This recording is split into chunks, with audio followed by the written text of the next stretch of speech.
상임선대위원장 노회찬 대표 나오셨습니다. 안녕하십니까. 안녕하세요. 네. 자, 노인과 정치. 노코멘트. 노코멘트. 자, 우선 심상정 후보 지지율이 진보정당 최초로 대선 후보가 두 자릿수, 물론 아직 여론조사가 네. 득표는 아닙니다만은 이런 적이 처음이니까. 그렇습니다. 내부적으로 자축 한번 했겠습니다. 그죠? 그게. 글쎄요. 저는 뭐 아직 이제 우리 겸허하게 좀 임하자. 네. 너무 들뜨지 말자 이렇게 얘기하고 있고. 얼굴이 이미 들뜨셨는데. 사실 제가 그 상임선대위원장으로 취임할 때 예. 우리의 목표는 두 자리 숫자다 얘기를 했습니다. 계속 하셨죠. 예, 예. 다시 그리고 목표를 상향 조정할 수가 없어요. 세 자리 숫자로. 근데 지금 여러 추세로 볼 때 뭐 두 자리 숫자는 이미 돌파를 한 것 같습니다. 예. 보니까 이제 거의 근접한 수치하고 넘어간 수치가 각 네. 여론조사안에 조사기관에 이제 조사 기법에 따라 차이가 네, 있긴 나오긴 그렇습니다. 합니다만 거의 두 자리 숫자에 육박한 걸 넘어선 건 거의 확실한 것 같고요. 예, 그래서 저희는 이제 지지율보다도 바로 이제 저희들 앞에 있는 사람이 이제 홍준표 후보이기 때문에 네. 저희들이 그래도 다른 건 못해도 홍준표만큼은 확실히 따라잡자. 사실 지금 손을 뻗치면은 홍준표 그 후보의 그 뒤통수를 잡을 수도 있어요, 지금. 예, 그래서 홍준표 후보만큼은 그래도 이 그 촛불 우리 시민들을 생각해서라도 홍준표만큼은 꺾어야 되겠다. 벼르고 있습니다. 그런데 이제 그럴 수도 있죠. 있긴 있는데 어제 바른정당에 또 한 번 난리가 났습니다. 이렇게 네. 되면은 보수 표심이 이제 표심이 어디로 갈지는 모르겠어요. 홍준표 후보 쪽으로 갈지 아니면은 너무 야속하고 유승민 후보가 불쌍해가지고 거꾸로 유승민 후보 결집도가 강해질지 모르겠는데 이 사태는 일단 어떻게 보십니까? 예, 대량 탈당. 사실 그 바른정당이야말로 그 탄핵에도 찬성을 했고 예. 일종의 그 과거 우리가 보수 진영의 그런 이제 그 시대착오적인 걸 탈피하는 개혁 보수로 자처하고 나섰는데 개혁 보수의 현주소를 보여주고 있는 게 아닌가. 지금 한국 보수의 미래가 없다는 걸 갖다가 지금 바른정당 사태가 보여주고 있다 생각되는데 산산이 쪼개질 것 같아요. 저는 일찍이 좀 예견을 했는데 한쪽으로 그냥 가는 게 아니고 어제 밤에 모인 분들은 이제 자유한국당으로 귀환하려는 돌아가려는 분들이에요. 네. 근데 사실은 수도권 중심으로 해가지고 또 국민의당으로 갔으면 하는 분들도 있어요. 네. 그래서 유승민 후보는 끝까지 자기 이제 그 고집을 버리지 않을 것이라고 보여지고 그러면 이제 산산이 쪼개지겠죠. 여기서 산산이라고 하는 거는 자유한국당 그로 가는 분들 연합파하고 예. 그리고 국민의당 쪽으로 또 개별적으로나 혹은 집단적으로 합류할 분들 그리고 이제 남는 잔류파 이렇게 세 갈래로 나눠질 거라고 보시는 겁니까? 좀. 그렇죠. 지금 이게 그분들의 초미의 관심사는 어떻게 하면 이제 대선판을 정리할 것인가가 아니라 어떻게 하면 내가 살 것인가 하는 거예요. 각자 의원들이. 그렇죠. 유승민 후보의 거취가 중요한 게 아니라 자기의 내년 이후의 살 길을 갖다가 지금부터 어떻게 마련해 나갈 것인가를 가지고 모였고 또 그걸 가지고 나뉘어지고 있는 거죠. 야, 그럴 가능성도 있습니다. 제가 네. 보기에도. 물론 시간이 너무 안 남아서. 예. 그래서 전체판에는 그렇게 영향을 크게 주진 못할 것이다고 보고요. 하지만 바른정당은 쪼그라들 것이다. 그렇죠. 사실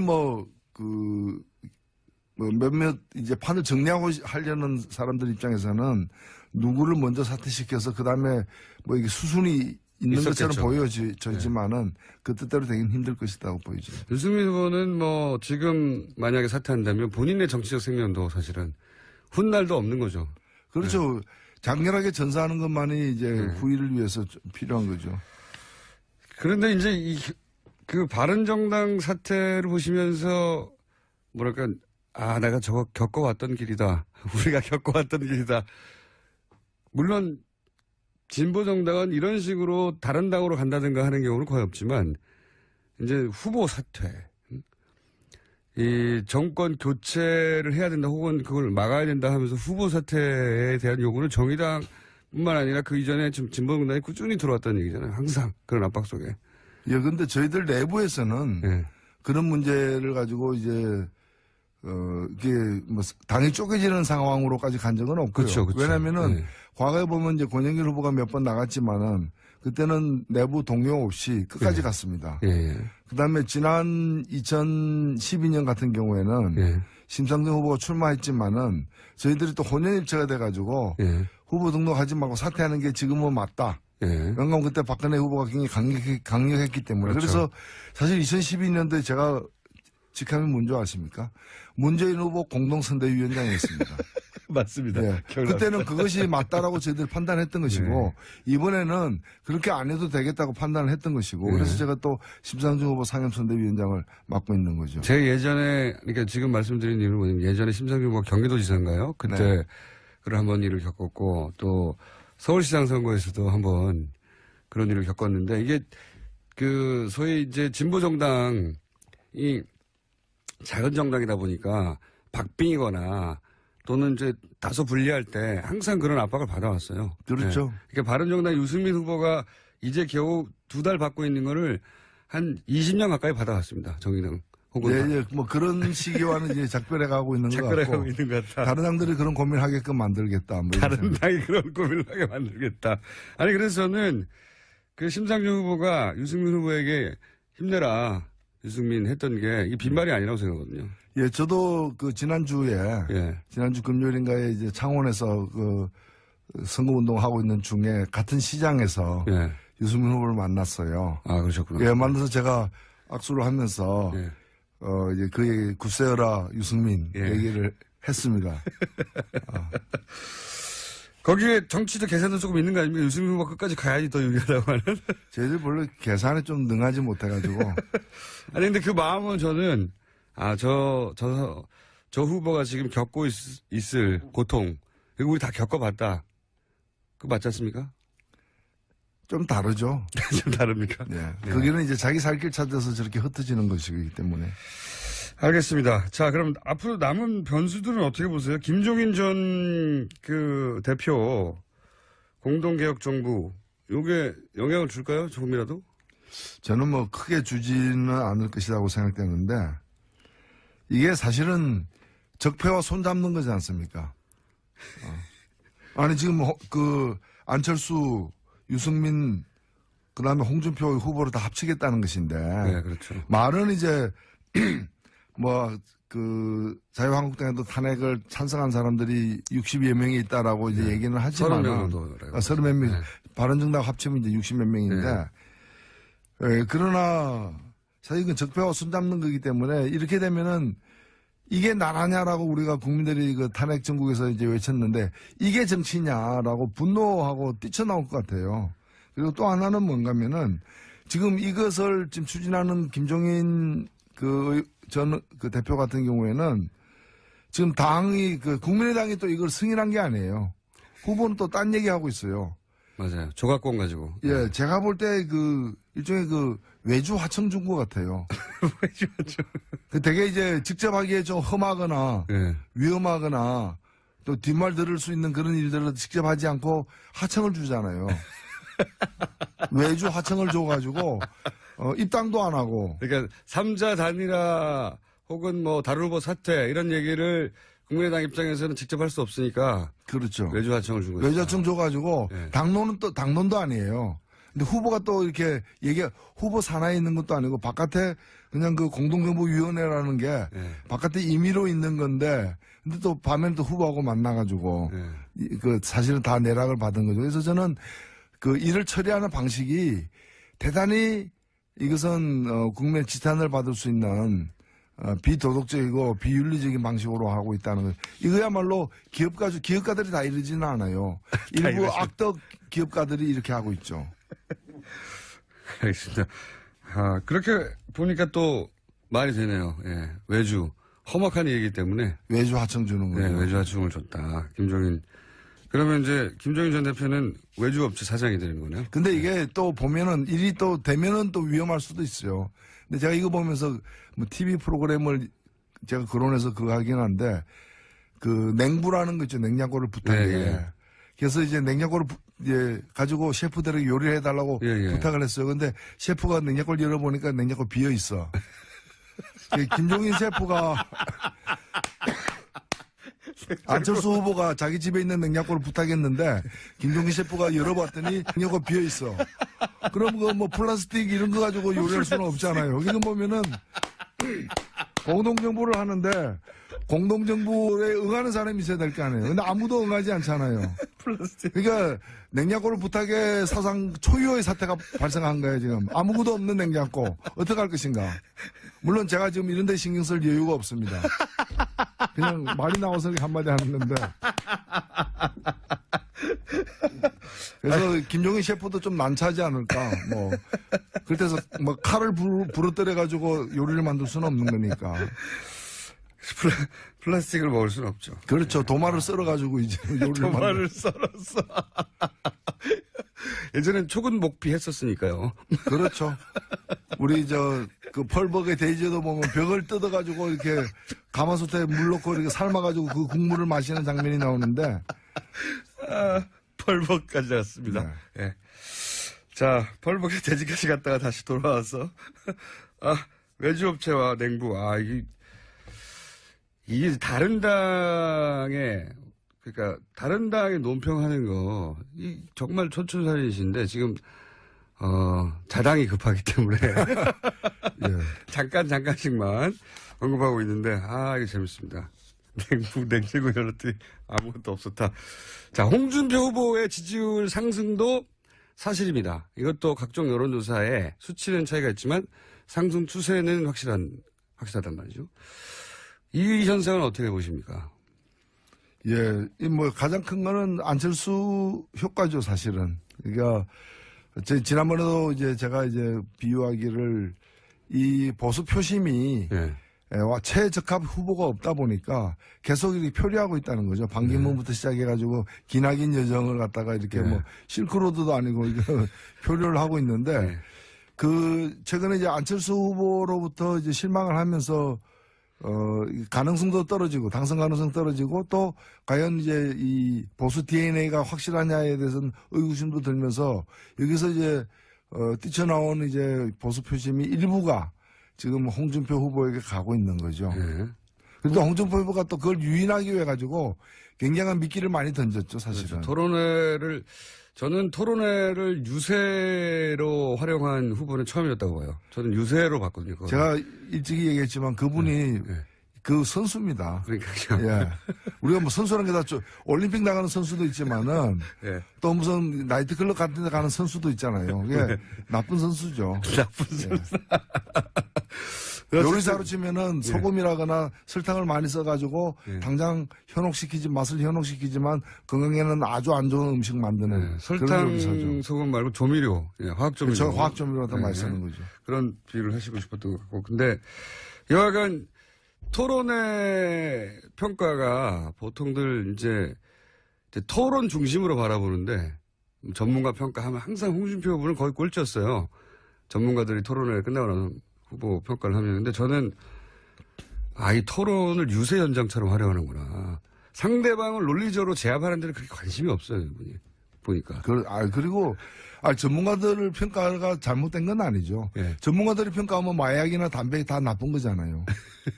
마약이나 담배. 예. 전문가들이 평가하면 나쁜 건데 또 비전문가들은 또 많이 애용하잖아요. 비전문가들.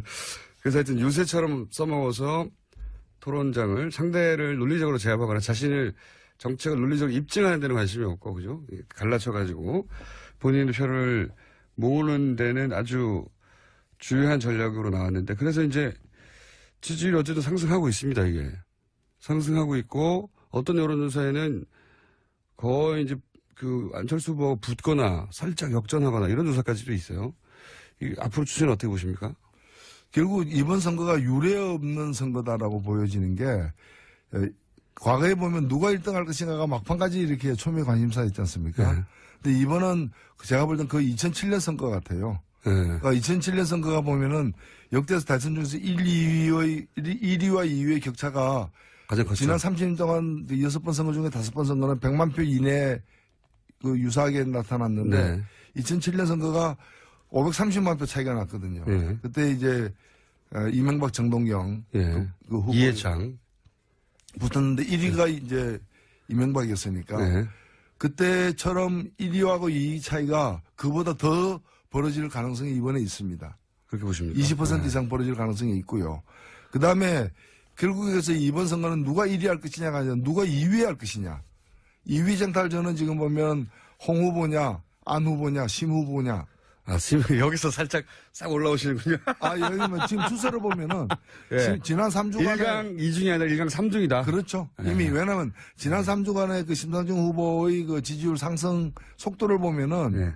이제 오늘 내일부터 이제 여론조사가 공표가 안 되는데 예. 그 기간 중에 이 3중으로 예. 3중으로 진입할 거는 확실해 보이고요. 치고 올라갈 것이다. 예. 예. 그래서 그 점에서 보면은 이제 홍 후보가 2위를 할 거냐, 안 후보가 2위를 고수할 거냐, 아니면 완전히 이제 심 후보가 홍을 따라잡고 안까지 이렇게 3위까지 꺾어버리는 상황이 나올 것이냐. 1강 3중, 아니, 처음 나왔네요. 1강 3중.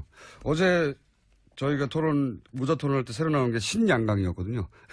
근데 촛불 민심 입장에서 보면은 이게 바람직한 상황이죠. 1강 일단 3중. 홍이 예. 독보적인 2등이 된다는 것 자체는 위험한 일이거든요. 예. 홍 후보가 2등이 되면 박근혜 석방하라. 안 하면 어떤 것도 도와주지 않겠다. 뭐 이렇게 나올 수 있는 것이고요. 또 안 후보가 2등이 되는 것도 골치 아픕니다, 이게. 그렇게 되면 제가 볼 때는 민주당도 흔들릴 거예요. 민주당하고 국민의당하고 뿌리가 같은 부분이 많기 때문에 예. 그 집권 여당 안에서 대혼란이 발생할 수 있다. 사사건건 개입하고 반대하고 이러면서 니나 내나 이러면서 섞어 들어가게 되기 때문에 굉장한 혼란이 발생할 것이다. 가장 바람직한 상황은 이제 심상정 후보가 2등이 되었을 때 가장 안정적인 협력 관계도 만들어질 것이다. 그걸 설득해 보세요, 지금. 지금 그 유권자한테 그걸 설득할 타이밍 아닙니까? 왜 2등을 해야 하는 거야? 아니 지금 우리가 그 1,700만 명 이상이 지난 네. 수개월 동안 촛불 들고 모였을 때 외쳤던 여러 가지 어떤 희망 사항들을 네. 가장 충족시킬 수 있는 정책적 근접성은 문재인 후보하고 심상정 후보에게 있는 거 아니냐. 네. 어.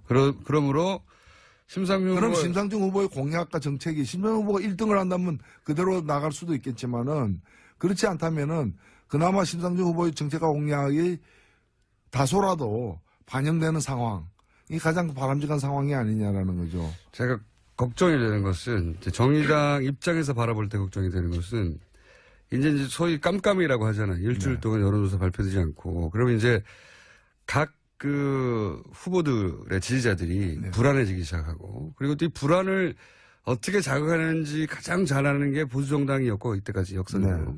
선거에서 보수정당으로 그렇게 노력할 것이고 그 민주당에서도 당연히 더 지지를 끌어올리기 위해서 이제 불안감을 자극할 것이고 뭐 이렇게 근데 그쪽이 더 스피커가 크지 않습니까? 저도 지금 말씀하신 거 100% 인정하고요. 예. 제일 걱정되는 게 그 부분입니다. 일주일 예. 예. 그리고 또 뭐 부자 몸조심 한다고. 예. 그리고 오히려 더 이렇게 한표로 저는 심정은 이해가 돼요. 한표로 더 확실히 굳히자는 건데 정말 좀 제가 볼 때 큰 후보라면은 예. 5월 9일까지만 볼 게 아니라 5월 9일에 당선만 되면 됩니까? 그래서 당선만 되면은 2등이 홍준표라도 됩니까? 그건 전 그렇지 않다 보거든요. 큰 그림을 갖다 같이 봐야 된다고 봅니다. 그렇기 때문에 2등을 갖다가 누가 되는 게 더 바람직하냐도 감안하면서 뭐 2등을 누가 억지로 만들어 달라는 것이 아니라 누가 2등 되는 걸 굳이 막을 필요 없다는 거죠. 사실은 1등 입장에서 보면 2등이 홍준표 후보가 되거나 안철수 후보가 되는 것보다는 심상정 후보가 되는 게 더 낫지 않습니까? 저는 그렇게 생각해요. 예, 노회찬 대표님이 처음으로 이 시간 처음으로 얼굴이 긴장이 되고 저희들은 몹시 긴장되죠. 심각해지면서 깜깜이 국면에서 엄청난 조직력과 홍보력과 화력을 갖고 있는 부분에서 지금 뭐 왜냐면은, 5표 부족하다, 12표 부족하다 이렇게 나올 텐데. 제 기억으로는 지난 2002년 선거 때였던가요? 네. 권영길 후보가 네. 당시 여론조사상으로는 7, 8%까지도 나왔어요, 거의. 그렇습니다. 10%가. 예. 근데 결국 또 이 막판에 이 깜깜이 국면에서 절반으로 떨어졌거든요. 그렇습니다. 그래서 3.9가 나왔죠. 예, 그러니까요. 근데 이제 지금 바로 말씀드린 이 깜깜이 기간 동안 어쨌든 스피커가 큰 후보들이 그리고 조직이 일단 더 훨씬 크니까 그때 이제 조직적으로 뭐 1, 2번 후보들도 다 스스로 불안하니까요. 기본적으로. 불안한 거는 다 똑같으니까. 이때 이 불안감을 더 강하게 자극할 수 있는 화력들을 가지고 있으니까. 그렇습니다. 그 걱정이 되시죠. 걱정입니다. 그러나 시대적 가치는 네. 요즘에 공유 경제 이런 얘기 하지 않습니까? 네. 선거도 공유로 가야 됩니다. 공유. 예. 혼자 다 먹으면 체합니다. 감을 딸 때도 네. 몇 개 남겨두고 따지 않습니다. 근데 희한하게 말이죠. 이게 정의당 입장에서 좋은 건지 나쁜 건지 일단 선거 국면에서는 가릴 그 계제가 아니긴 하지만 지금 이제 보수정당, 보수 매체에서 그러니까 일본 후보 표를 일단 좀 떨궈내야 되니까 제가 기억하기로는 이 조중동과 종편에서 정의당을 이렇게 칭찬하는 건 처음 봤어요. 그게 반갑지는 않았을 텐데, 네. 예, 반갑지는 않았을 텐데 처음 봤습니다. 그런 이번 선거가 진짜 이례적이고 유례가 없는 현상이 많이 벌어지긴 하는데. 그래 이제 지금 우리 한국의 그 보수층들이 예. 그 주로 또 보수층을 주도하고 있는 세력들이 멘붕인 거죠. 그런 것도. 예, 제정신이 아닌 거죠. 제정신이 칭찬하지 마세요. 칭찬하지 마세요. 왜냐면은 저도 사실 기가 막혔거든요. 종편에서 예를 들어서 문재인 후보를 종북이라고 하려면 정의당은 종종북이라고 불러야 되는데 최근에 갑자기 어찌나 그렇게 칭찬해야 되는지 야, 저 사람들은 근본도 없구나. 지저도 없구나 싶더라고요. 자기한테 유리한 국면을 만들려고 하는 선거 국면에서. 예, 그렇습니다. 그게 반갑지는 않으실 텐데. 아니, 그래서 언론이라는 것이 제가 모든 언론이 다 그렇다는 건 아닌데 일부 언론들 같은 경우에는 자신들의 정치적 목적에 의해서 움직이고 있기 때문에 그렇죠. 저는 5년 전 선거만 하더라도요. 그 당시에 이제 일부 종편들이 보면은 그 언론들이 박근혜 후보를 굉장히 옹호했어요. 박근혜 후보의 공약이 제일 좋다. 근데 박근혜 후보가 당선된 그날 있죠. 취임식하는 그날 사설이 이런 거 보면은 박근혜 후보 당선 축하하지만은 그렇다고 해서 공약을 다 실현하면 안 된다. 그 여러 방송과 언론에서 맞습니다. 나왔어요. 다 지키면 안 된다고. 다 지키면 안 된다. 왜냐하면 이제 중도 확장하려고 사실은 굉장히 진보적인 정책이 많았어요, 그때. 네. 그러니까 그 정책에 대해서 자기들하고 의견이 다르도 얘기를 안 하는 거야. 네. 자기들이 지지하는 후보니까. 근데 딱 당선되니까 그다음부터는 그게 걱정되니까. 네. 당신이 공약이 있다고 다 지킬 필요 없다. 이미 당선됐으니까. 이렇게 나오는 사람들이 그런 분들이에요. 자, 오늘 밤 마지막 토론입니다. 지금까지 보면은 토론회가 예상과는 다르게 지대한 영향을 미쳤어요, 이번에는. 보통은 뭐 크게 미치지 않는데 이번에는 뭐 지지율을 사실상 한 10% 이상 왔다 갔다 하게 만들었어요. 그죠? 네. 토론회가. 마지막 토론회 정의당의 전략은 뭡니까? 뭐 이제까지 토론회에 임했던 그런 자세와 달라질 것 저희들이 없습니다. 다만 이제 현안이 되고 있는 몇 가지 문제들이 있기 때문에 그 점에서는 좀 분명해야 되는 게 아닌가. 예를 들면은 사드 비용 문제라거나 미국에서 트럼프가 제기하고 있는 사드 비용 문제에 대해서는 사실 이거는 현안이지 않습니까? 당장 현안이죠. 누가 이제 정권을 잡고 또 정권을 잡지 않더라도 이제 여러 그 국회에서 또 이렇게 발언력 있는 정치 세력들이기 때문에 이 문제에 대한 입장이 무엇이냐, 또 그간의 이 문제에 대한 태도와 어떤 변화가 있는가 이런 것들이 심각하게 따져질 것이고요. 그리고 무엇보다 현안이 되어 있는 이 개헌 문제라거나 공동정부 문제라거나 그 다음에 몇 가지 이제까지 토론에서 이렇게 격돌했던 쟁점들에 관해서 좀 정리하는 수준으로 좀 임하게 되지 않겠는가 이렇게 생각됩니다. 알겠습니다. 오늘 밤 기대하겠습니다. 지금까지 정의당 노회찬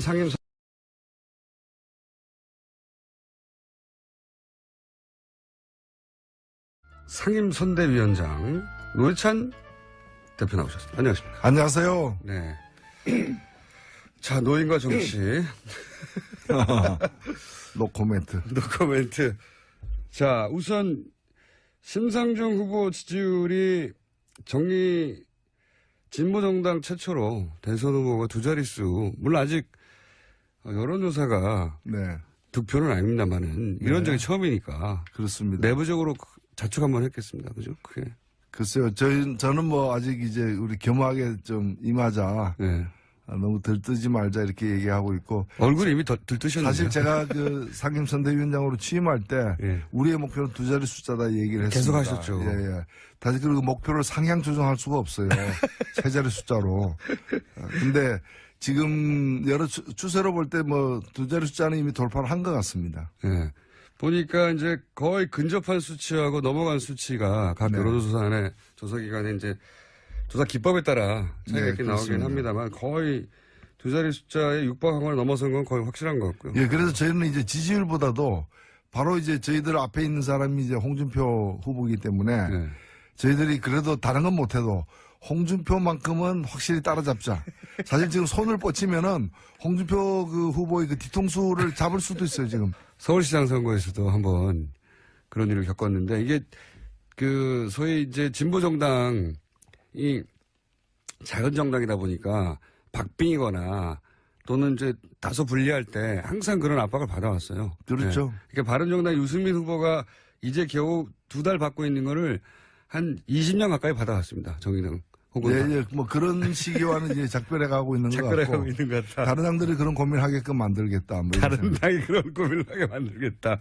아니 그래서 저는 그 심상정 후보가 유승민 후보에게 힘내라 유승민 했던 게 이게 빈말이 아니라고 생각하거든요. 예, 저도 그 지난주에 예. 지난주 금요일인가에 이제 창원에서 그 선거운동 하고 있는 중에 같은 시장에서 예. 유승민 후보를 만났어요. 아 그러셨구나. 예, 만나서 제가 악수를 하면서 예.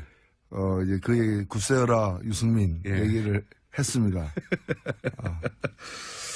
거기에 정치도 계산도 조금 있는 거 아닙니까? 유승민 후보가 끝까지 가야지 더 유리하다고 하는.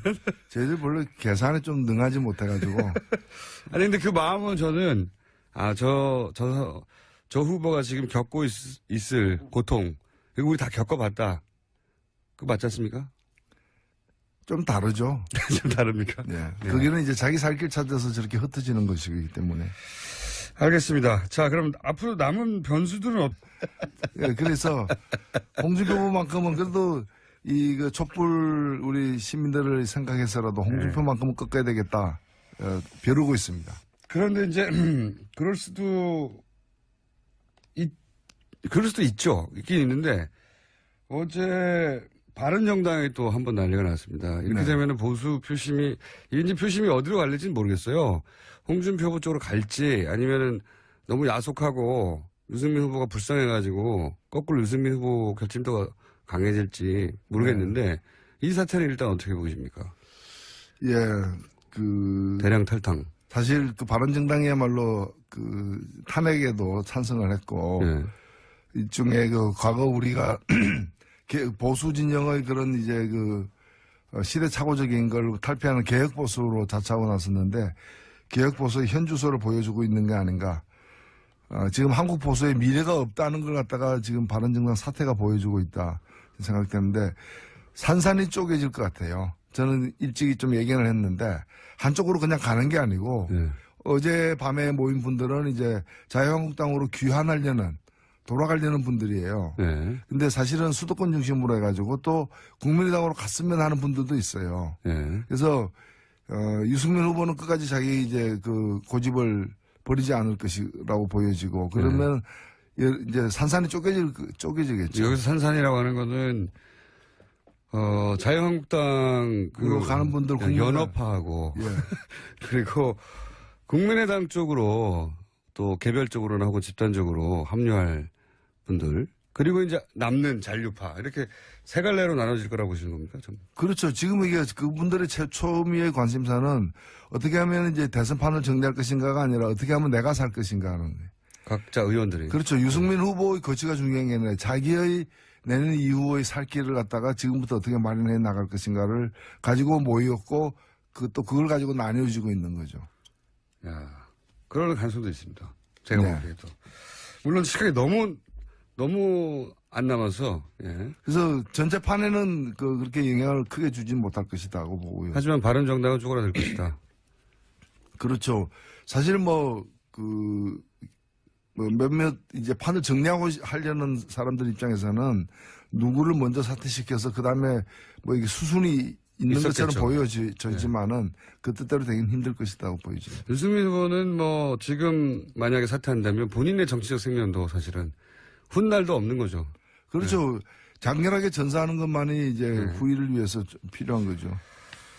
그런데 이제 그 바른정당 사태를 보시면서 뭐랄까 내가 저거 겪어왔던 길이다. 우리가 겪어왔던 길이다. 물론 진보정당은 이런 식으로 다른 당으로 간다든가 하는 경우는 거의 없지만 이제 후보 사퇴, 이 정권 교체를 해야 된다 혹은 그걸 막아야 된다 하면서 후보 사퇴에 대한 요구는 정의당뿐만 아니라 그 이전에 좀 진보정당이 꾸준히 들어왔다는 얘기잖아요. 항상 그런 압박 속에. 예, 근데 저희들 내부에서는 예. 그런 문제를 가지고 이제 이게 뭐 당이 쪼개지는 상황으로까지 간 적은 없고요. 그렇죠. 왜냐면은 예. 과거에 보면 이제 권영길 후보가 몇 번 나갔지만은 그때는 내부 동요 없이 끝까지 예. 갔습니다. 예. 그다음에 지난 2012년 같은 경우에는 예. 심상정 후보가 출마했지만은 저희들이 또 혼연일체가 돼가지고 예. 후보 등록하지 말고 사퇴하는 게 지금은 맞다. 예. 왜냐하면 그때 박근혜 후보가 굉장히 강력했기 때문에. 그렇죠. 그래서 사실 2012년도에 제가 직함이 뭔지 아십니까? 문재인 후보 공동선대위원장이었습니다. 맞습니다. 예. 그때는 그것이 맞다라고 저희들이 판단했던 것이고 이번에는 그렇게 안 해도 되겠다고 판단을 했던 것이고 그래서 제가 또 심상정 후보 상임선대위원장을 맡고 있는 거죠. 제가 예전에 그러니까 지금 말씀드린 이유는 뭐냐면 예전에 심상정 후보가 경기도지사인가요? 그때 그런 한번 일을 겪었고 또